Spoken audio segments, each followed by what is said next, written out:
오늘 종말 그리고 새로운 시작이라는 제목으로 여러분과 함께 말씀 나누겠습니다.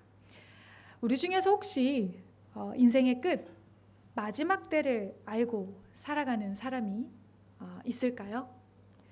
잠깐이라도 혹시나 내 마지막이 곧 다가오고 있구나 라는 것을 느끼는 경험을 해본 적은 있으신가요? 저는 개인적으로는 이런 경험은 없지만 이런 상황에 처해 있던 분을 신방했던 경험이 있습니다. 예전에 어린이 부서를 담당하고 있을 때 부서에 새로운 아이가 한 명 등록을 하였습니다. 근데 이 아이의 어머니께서 뇌종양 말기로 병원에 입원해 계시다는 것을 알게 되었습니다. 그리고 이 아이와 가족들은 교회를 다녀본 적이 없다는 것도 알게 되었습니다. 제 마음 가운데 그분을 꼭 신방해야 할 것만 같은 그런 생각이 들었습니다. 교회를 다녀본 적이 없는 분이시기 때문에 혹시나 문전박대를 당할 수도 있으니 예쁜 카드를 하나 준비해서 예수님이 어떤 분이신지, 복음이 무엇인지를 잘 적어서 가지고 갔습니다. 못 만나면 그 카드라도 전해드리고 와야겠다는 마음으로 준비를 하였습니다. 똑똑 병실을 두드렸습니다. 누구세요? 환자 곁에는 친정 어머니로 보이는 분이 계셨습니다. 불청객이 되어 병실 문을 들어서는 저는 마른 침을 삼키며 떨리는 목소리로 제 소개를 했습니다. 잠시 어머님을 좀 뵙고 기도만 해드리고 가도 될까요? 금방 돌아가겠습니다. 저는 제 인생에서 처음으로 죽음을 눈앞에 두고 있는 사람의 얼굴을 보았습니다. 머리카락이 하나도 없는 머리, 고통 가운데 먹지 못해 마르고 앙상해버린 몸과 얼굴. 그런데 그런 것보다도 더 기억에 남는 것은 그분의 눈빛이었습니다. 소망도 희망도 없는 죽을 것을 아는 사람의 눈빛을 저는 가까이에서 처음 보았습니다. 떨리는 두 손을 굳게 쥐고 그 어머님께 가까이 다가가 정말 죄송합니다. 제가 잠깐이라도 꼭 기도를 해드리고 가겠습니다. 라는 말과 함께 기도를 시작했습니다. 사실 제가 무엇하고 기도했는지 하나도 기억이 나지 않습니다. 이분을 살려달라고 했는지 도와달라고 했는지 아무런 생각이 나지 않습니다. 그렇게 제가 다녀가고 꼭 2주 정도 후에 어머님께서 세상을 떠나셨습니다. 남겨진 아버지와 아이를 위해 계속 기도하면서 하나님께서 저에게 깨닫게 하신 것이 있었습니다. 사실 알고 보면 우리 모두는 그 학생의 어머니와 다를 바 없는 인생을 살고 있다는 것이었습니다. 저마다 그때와 방법과 모습은 다르지만 사실 우리 모두는 정해져 있는 그 마지막 종말을 향해 살아가고 있는 것이니까요. 이 세상에서 숨을 쉬며 살아가는 사람은 누구도 예외가 없습니다. 그러나 정작 우리는 살면서 우리에게 이 마지막 때가 있다는 것을 생각하지 못한 채 살아갑니다. 마지막에 오기까지 우리에게 남겨진 시간은 어떤 의미가 있으며 어떻게 살아가야 하는지 생각하지 않습니다. 오늘 주시는 말씀을 통해 마지막 때를 기다리며 살아가는 우리의 모습이 어떠해야 하는지를 함께 나눠보기 원합니다. 오늘 우리가 함께 읽은 마가복음 13장은 소묵시록이라는 별명을 가지고 있습니다. 요한계시록처럼 마지막 때에 관한 내용이 기록되어 있기 때문입니다. 마가복음 13장이 소묵시록의 특징을 가졌음을 더 잘 이해하기 위해서는 우리는 마가복음 자체가 가지고 있는 신학적인 특징들을 조금 더 살펴볼 필요가 있습니다. 어린 시절 저희 어머니께서 정말 아침에 일어나기 너무 힘들어하는 저희 오빠를 깨우는 필살의 무기로 사용하셨던 것이 있습니다. 그것은 바로 물이 가득 담긴 분무기였습니다. 잠에 취해 정신을 못 차리는 사람의 얼굴에 분무기로 물을 뿌리면 혹시 경험해 보셨는지 모르겠습니다. 격한 짜증이 수반되기는 하지만 어쨌거나 저쨌거나 잠에서 깨어나게 되기는 합니다. 톰 라이트라는 한 신학자는 마가복음의 시작을 설명하며 이런 비유를 듭니다. 단잠에 빠져 꿈을 꾸고 있는데 갑자기 누가 문을 벌컥 열고 들어오더니 얼굴에 불빛을 확 들이댄다.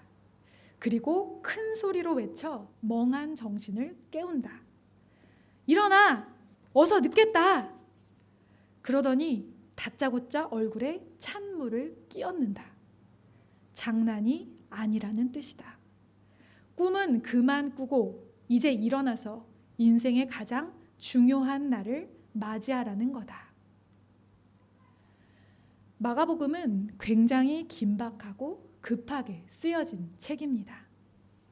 마가복음이 사복음서 중에서 가장 짧다는 것 여러분 다 아실 겁니다. 마가복음은 사복음서 중에서 가장 시기적으로 먼저 기록이 되었습니다. 학자들은 마가복음이 대체로 AD 64년과 70년 사이에 기록되었다고 보는데요.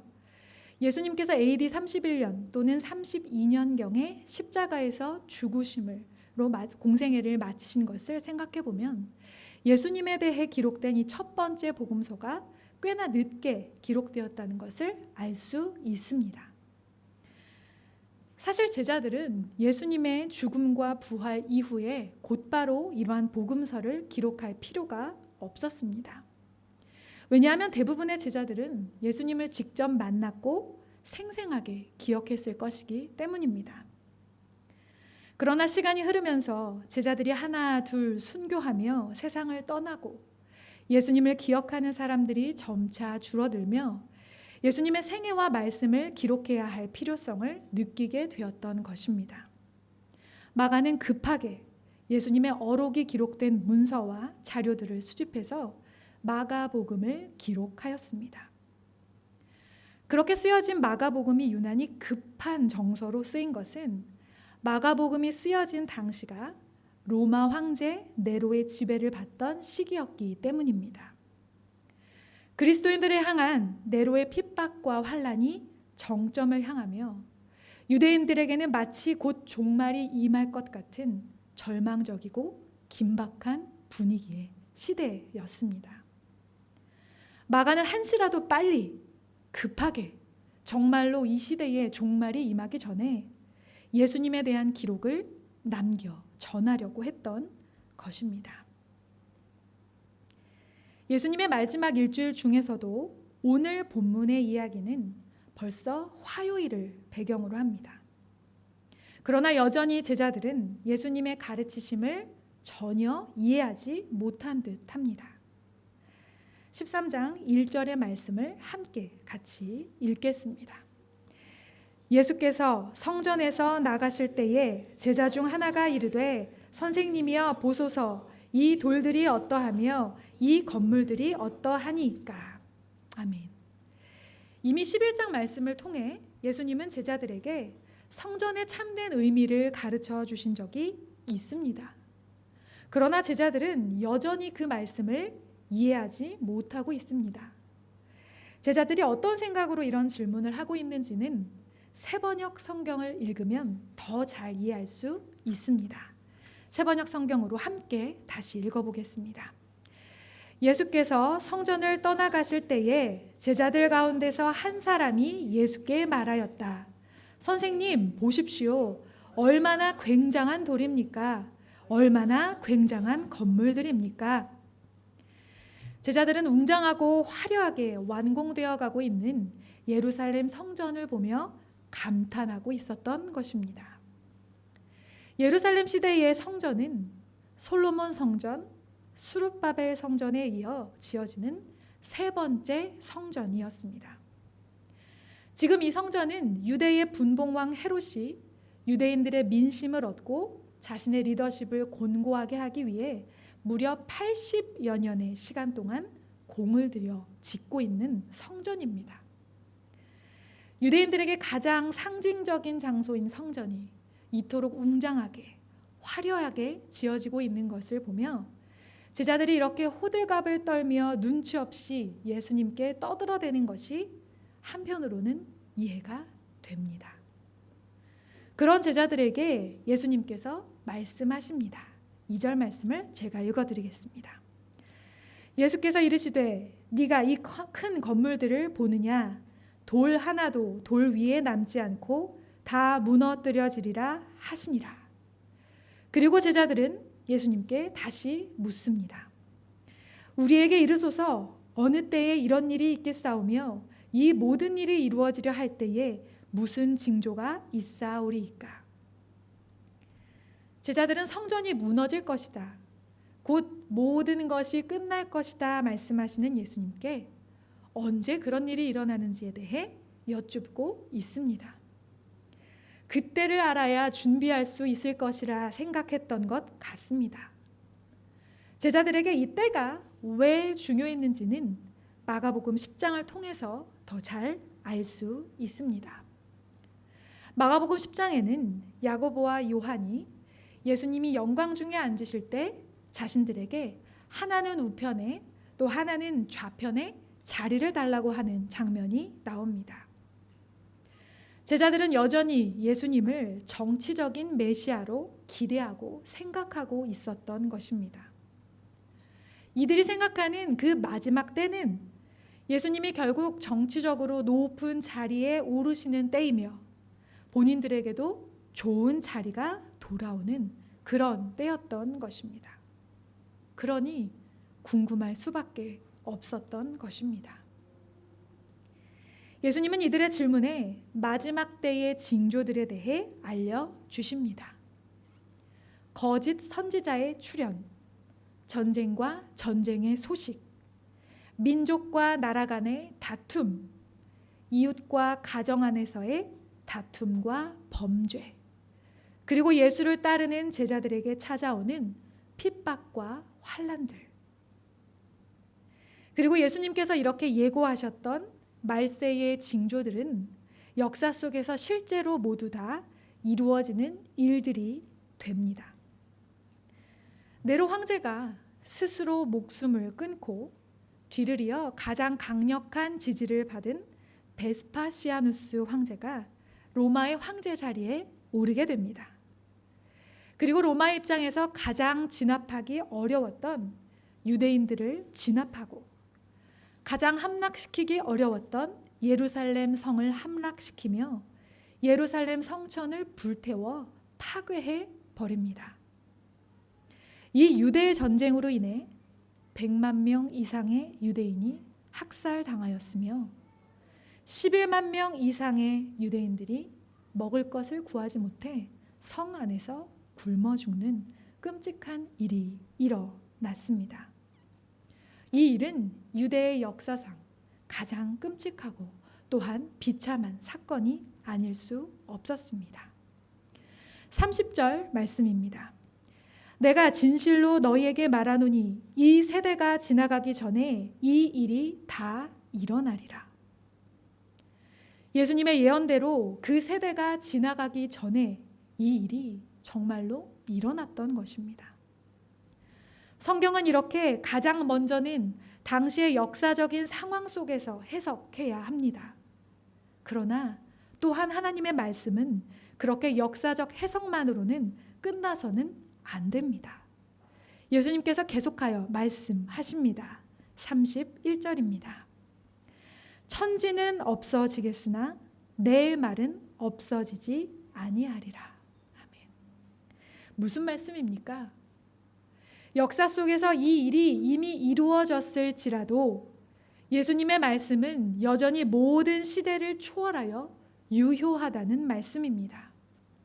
우리가 오랜 세월을 두고 기록된 하나님의 말씀을 지금의 시대 속에서도 계속해서 읽고 묵상해야 하는 이유가 여기에 있습니다. 기록된 당시의 시대적, 역사적 상황 속에서 예수님의 말씀을 우리는 공부하고 이해해야 하지만 말씀이 우리에게 주시는 가르침은 세상 끝날까지 계속된다는 것입니다.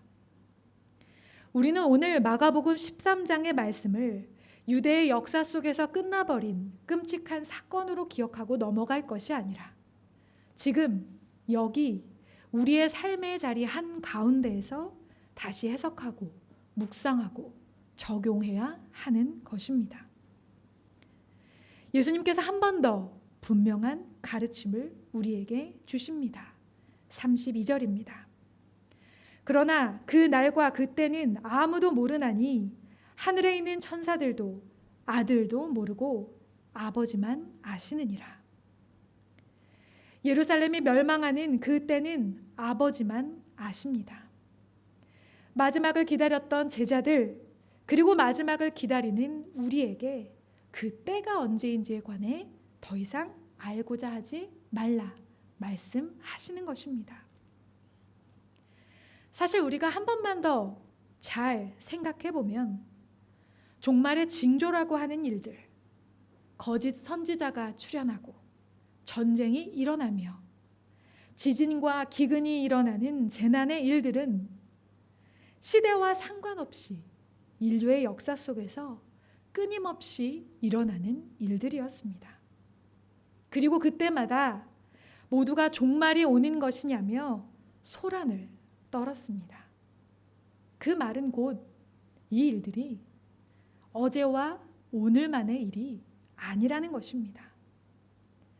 결국 우리가 살고 있는 이 모든 시간이 바로 종말의 때인 것입니다. 십자가에서 부활하신 예수님께서 승천하신 이후로 우리는 심판자로 다시 오시는 예수님을 기다리는 기다림의 시대를 살고 있습니다.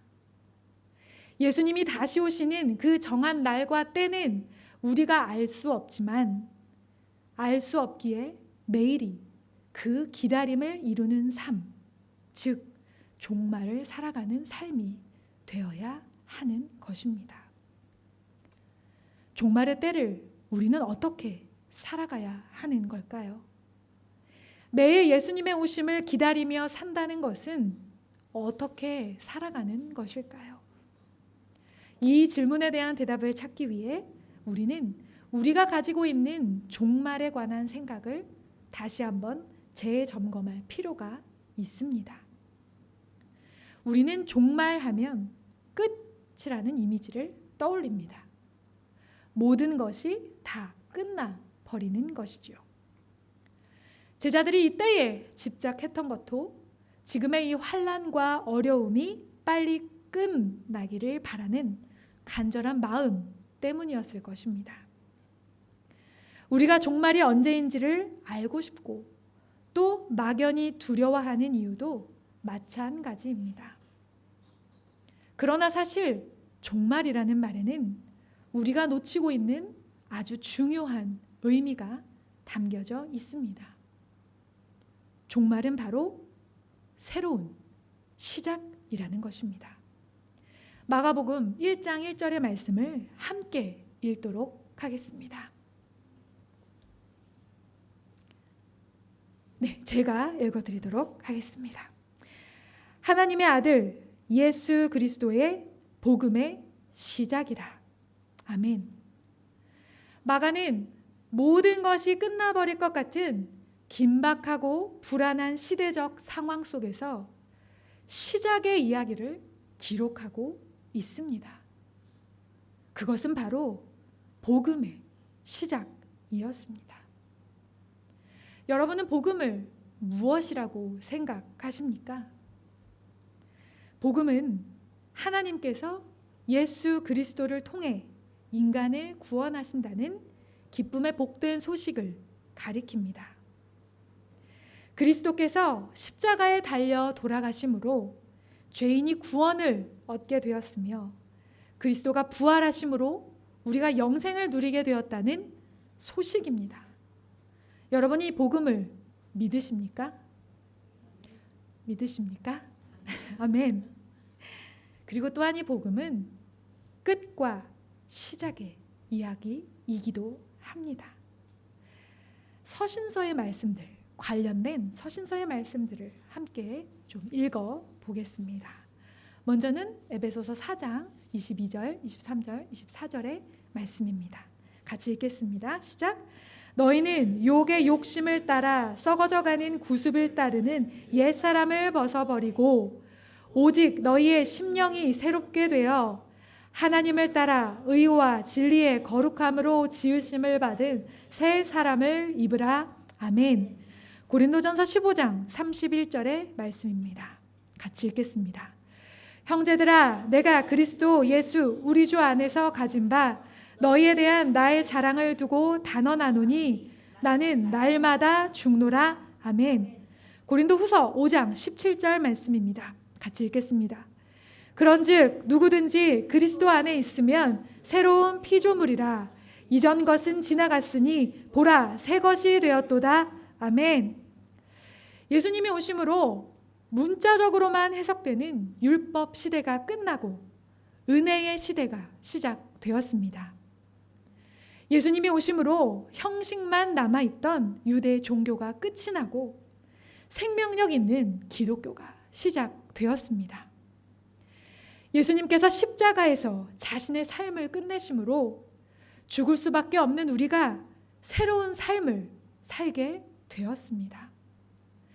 예수님을 만남으로 우리는 죄인으로서의 삶을 끝내고 의인으로서의 삶을 시작하게 되었습니다.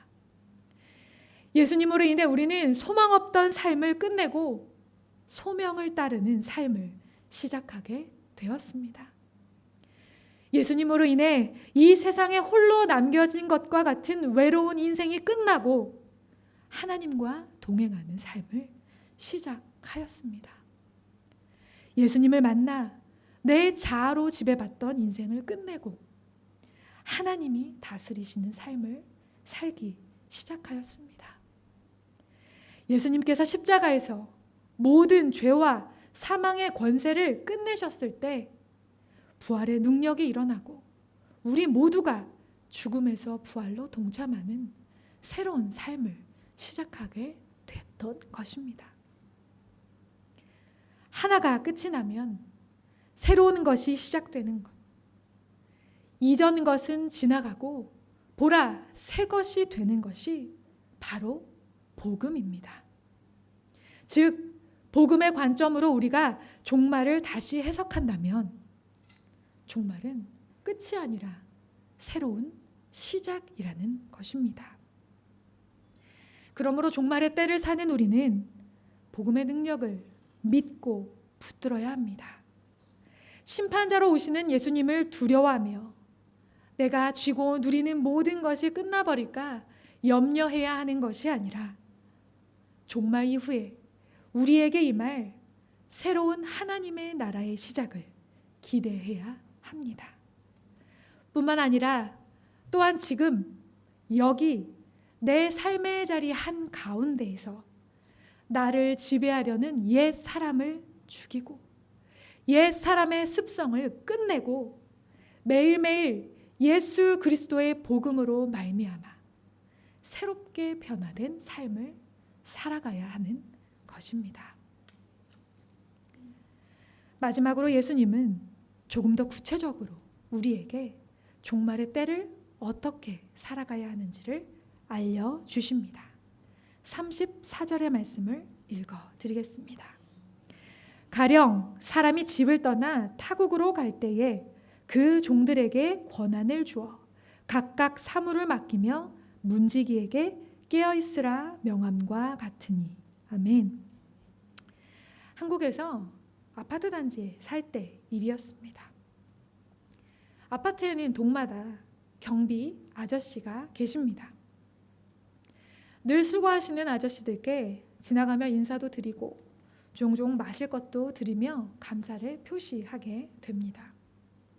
특별히 늦은 밤까지 졸지도 않고 계시는 경비 아저씨들을 뵈면 그렇게 마음이 든든할 수가 없습니다. 어느 날 제가 살던 동네에 새로운 경비 아저씨께서 오셨습니다. 그런데 제가 밤에 지나갈 때마다 뵈면 계속 졸고 계시는 것이었습니다. 처음에는 얼마나 피곤하실까 하는 그런 마음이 들었는데 밤에 뵐 때마다 졸고 계시니까 제 마음에 점점 불안한 마음이 생기기 시작했습니다. 만약 밤중에 급하게 나에게 경비 아저씨의 도움이 필요한 일이 생기면 어쩌지? 괜찮을까? 하는 걱정을 하던 차에 아니나 다를까 저에게 정말 딱 그런 일이 생겼습니다. 아주 늦은 밤 아이들은 모두 재웠고 하멘 목사님은 회의가 있어서 굉장히 늦게 오는 날이었습니다. 12시가 조금 넘은 시간이었던 것 같습니다. 난데없이 누군가가 저희 집 도어락을 띠띠띠띠띠 덜컥덜컥덜컥 띠띠띠띠띠 덜컥덜컥 하는 것이었습니다. 하멘 목사님이면 제대로 열고 들어오겠죠. 저는 정말 심장이 떨어지는 것 같았습니다. 너무 무서웠거든요. 누구세요? 대답도 없었어요. 그래서 도어 인터폰으로 이렇게 보니까요. 웬 젊은 남자 한 명이 저희 집을 자꾸 들어오려고 도어락을 계속 누르면서 다크다크다크 하는 거였어요. 너무 무서웠습니다. 남편한테 일단 빨리 전화를 해서 지금 누가 우리 집에 들어올 잠금 장치를 다 잠그고 누가 들어오려고 하니까 올 수 있으면 지금 당장 빨리 오라고 연락을 했고요. 그 다음으로 제일 빨리 올 수 있을 것 같은 사람이 경비 아저씨인 거예요. 경비 아저씨한테 인터폰을 했습니다. 삐리리리리리리 삐리리리리리리 아무도 안 받는 거예요. 삐리리리 제 마음은 막 타들어가고요. 한 5번 정도 제가 계속 걸었던 것 같습니다. 한참을 울린 후에 여보세요? 하는 목소리로 경비 아저씨가 인터폰을 받으시는 거예요. 잠에 잔뜩 취하신 목소리였던 겁니다. 아저씨 여기 204호인데요. 저희 집 앞에 누가 자꾸 문을 열려고 해요. 뭐라고요? 뭐라고요? 나 너무 급한데 말도 한 번에 못 알아들으시는 거예요. 2번, 3번 204호라고요. 빨리 오시라고요. 너무 다급한 마음에 화가 나더라고요. 경찰에게까지 일단 연락을 했습니다. 너무 무서우니까요. 근데 가장 먼저 하멘 목사님이 1등으로 오고요. 가장 빨리 올 수 있을 줄 알았던 가장 가까이 계신 경비 아저씨가 2번째로 왔고요. 그래서 해결이 돼서 경찰은 오시지 말라고 다시 전화를 했습니다. 이 사건은 하나의 해프닝이었는데 4층에 살고 있던 한 젊은 총각이 2층을 자기 집으로 착각을 해서 계속 집으로 들어오려고 술에 취해서요. 여기가 4층인지 2층인지 모르는 상태에서 저희 집을 자꾸 열려고 그랬던 거죠. 나중에 맨정신으로 저를 찾아와서 아주 정중하게 사과를 했습니다. 이 경비 아저씨께 맡겨진 일은 밤중에도 깨어 주민들의 안전을 지키는 것이었습니다. 죄송하지만 졸거나 주무시면 그 아저씨께 맡겨진 일을 제대로 해내실 수 없는 것입니다. 오늘 본문을 읽는데 그때의 일이 생각이 났습니다. 잘 생각해보니 깨어있으라 라는 예수님의 말씀을 지키는 것이 사실은 정말 어려운 일이겠구나 라는 생각을 하게 되었습니다. 내가 정말 예수님의 말씀대로 매 순간 깨어 있을 수 있을까? 육신의 피로와 잠, 곧 세상의 모든 유혹과 영적인 나태함을 물리치고 하나님께서 내게 맡겨주신 이 사명을 붙들고 계속해서 깨어 있을 수 있을까? 다시 한번 생각해 보게 되었습니다. 종말의 때를 사는 우리는 늘 깨어 있어야 합니다. 왜냐하면 하나님께서 우리에게 맡겨주신 일이 있기 때문입니다. 주인이 맡겨준 역할을 해내기 위해 어떤 상황에서도 문지기는 깨어 있어야 하는 것처럼 우리 또한 하나님께서 맡겨주신 일들을 깨어 있을 때에 감당할 수 있는 것입니다. 그렇다면 우리에게 맡겨주신 일들은 무엇입니까? 그것은 하나님께서 허락하신 일상과 오늘 날은 부르신 삶의 자리를 복음의 능력으로 새롭게 살아내는 것입니다. 어제와는 다른 오늘을 사는 것입니다. 그리고 내가 만난 예수님, 죄인된 내 삶을 끝내주시고 하나님의 자녀로서 새로운 시작을 허락하신 예수 그리스도의 십자가의 능력, 부활의 은혜를 주님 다시 오시는 그 날까지 전파하는 것입니다. 하나님께서 왜 우리에게 그 때를 가르쳐 주시지 않으셨을까요? 거꾸로 여러분께 묻고 싶습니다. 우리가 그 날과 때를 알게 된다면 우리는 우리의 일상과 부르심의 자리를 과연 잘 지켜낼 수 있을까요? 이 땅에서의 삶이 분명한 하나님의 사명이 있는 삶임을 기억하기 원합니다. 하찮게 살다가 마지막 그때에 있을 천국의 소망만 붙드는 반쪽짜리 복음을 바라보는 것이 아니라 오늘 여기를 새롭게 변화시키는 완전한 복음을 바라보아야 합니다.